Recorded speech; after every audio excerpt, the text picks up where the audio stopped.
Assalamualaikum warahmatullahi wabarakatuh. Perkenalkan, nama saya Ayu Tika Sari. Saya dari kelas 1F. Di sini saya akan membuat tugas ceramah yang bertemakan Islam dan ekonomi. Islam dan ekonomi. Ekonomi adalah segala kegiatan yang berkaitan dengan usaha-usaha yang bertujuan untuk memenuhi segala keperluan hidup manusia. Dalam pengertian masa kini, ekonomi ialah suatu pengkajian berkenaan dengan kelakuan manusia dalam menggunakan sumber-sumber daya untuk memenuhi keperluan mereka. Pengertian Islam pula, ekonomi telah menjadi satu disiplin ilmu yang mengkaji masalah-masalah ekonomi manusia yang didasarkan kepada asas-asas dan nilai-nilai Islam.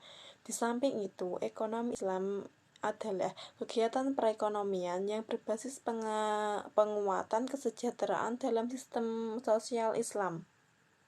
Sistem ekonomi Islam, jika diterjemahkan ke bahasa Arab, akan menjadi nizam al-iqtisad al-islami. Secara harfiah, al-iqtisad atau ekonomi berarti qasada, yang bertujuan dalam suatu perkara tidak berlebihan, berhemat dalam membelanjakan uang atau tidak boros sebagaimana tertera di buku Lizanul Arab milik Ibnu Mansur.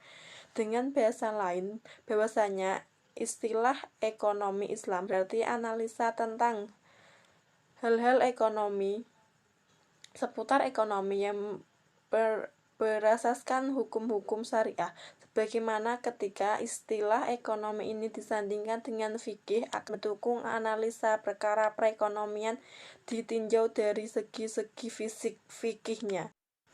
Adapun istilah ekonomi Islam sendiri belum muncul pada zaman Rasul, melainkan baru ada pada akhir abad ke-14 Hijriah. Tapi meskipun begitu, substansi dari istilah tersebut sudah muncul bersamaan dengan pertumbuhnya hukum-hukum Islam. Jadi sistem perekonomian pada zaman ini walau tidak mengenal istilahnya secara terminologi, tetapi pada prakteknya fokus mereka sudah tertuju pada pemenuhan kebutuhan, keadilan, efisiensi, pertumbuhan, dan kebebasan. Fokus-fokus tadi merupakan gambaran spirit dan objek utama dari pemikiran ekonomi Islam sejak masa awal. Perkembangan selanjutnya dari ekonomi Islam ini kemudian tidak jauh dari sejarah perkembangan fikih itu sendiri. Hal ini tidak lain karena asas dari ekonomi Islam adalah muamalah yang disyariahkan dalam Quran dan Sunnah. Sistem ekonomi Islam secara global. Sistem ekonomi Islam adalah ekonomi berada dalam masyarakat yang bersumber dari Allah Subhanahu wa Ta'ala. Sistem ekonomi Islam ini berlaku universal, dapat dipergunakan di mana saja dan kapan saja. Berbeda dengan sistem ekonomi pada umumnya yang berbasis pada akal manusia. Dari waktu ke waktu akan berubah sesuai perkembangan zaman. Ekonomi Islam memiliki ciri-ciri yang dikelompokkan dalam 5 parameter besar sebagai berikut. 1. Berorientasi pada pemanfaatan sumber daya alam. 2. Berorientasi pada pemanfaatan sumber daya manusia. 3. Pemanfaatan ditunjukkan untuk kemakmuran manusia secara proporsional. Yang keempat, menghargai dan melindungi hak orang. Yang kelima, mengikuti keseimbangan permintaan dan penyediaan. Prinsip-prinsip utama ekonomi Islam. 1. Hak milik pribadi. Islam mengakui kepemilikan hak perseorangan dan menempatkan hak ini di tempat yang paling sesuai dengan manusia. Malah Islam menetapkan bahwa harta yang dimiliki pribadi adalah antara 5 perkara yang wajib dilindungi syariah. Yang kedua, yaitu kebebasan mencari sumber pendapatan. Islam memberikan kepada setiap orang hak kebebasan dalam menentukan corak kehidupannya dan memilih kerja-kerja yang diminatinya asal tidak bertentangan dengan syariat Islam. Keragaman dalam memilih pekerjaan dan sumber pendapatan masing-masing akan mewujudkan keragaman dalam hasil negara dan keperluan masyarakat. Yang ketiga, keadilan sosial. Kegiatan ekonomi adalah sebagian daripada ruang lingkup Islam yang syumul. Islam bertujuan untuk menegakkan keadilan. Oleh karena itu, salah satu asas utama sistem ekonomi Islam juga untuk menegakkan keadilan.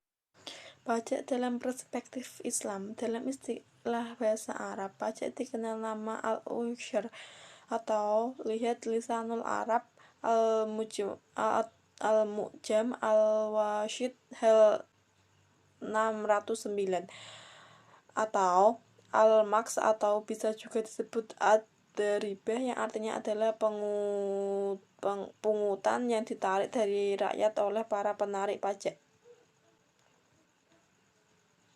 Atau suatu ketika bisa disebut al-kharaj, akan tetapi al-kharaj bisa digunakan untuk pungutan-pungutan berkaitan dengan tanah secara khusus.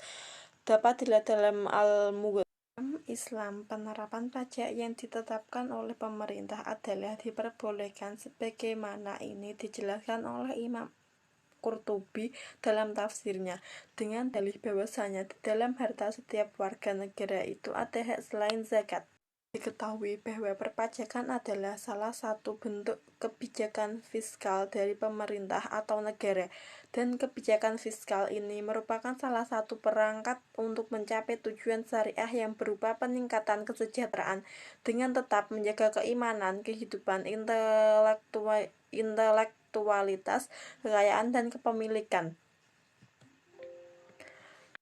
Pada masa kenabian dan kekhalifahan setelahnya, kaum muslimin cukup berpengalaman dalam menerapkan beberapa instrumen sebagai kebijakan fiskal yang diselenggarakan pada lembaga Baitul Mal atau National Treasury. Dari berbagai macam instrumen, pajak diterapkan atas individu, jizyah, dan pajak khusus muslim atau tanah, kharaj, dan usyr atau cukai atas barang impor dari negara yang mengenakan cukai terhadap pedagang kaum muslimin sehingga tidak memberikan beban berat pada masyarakat. Ibid hal 64.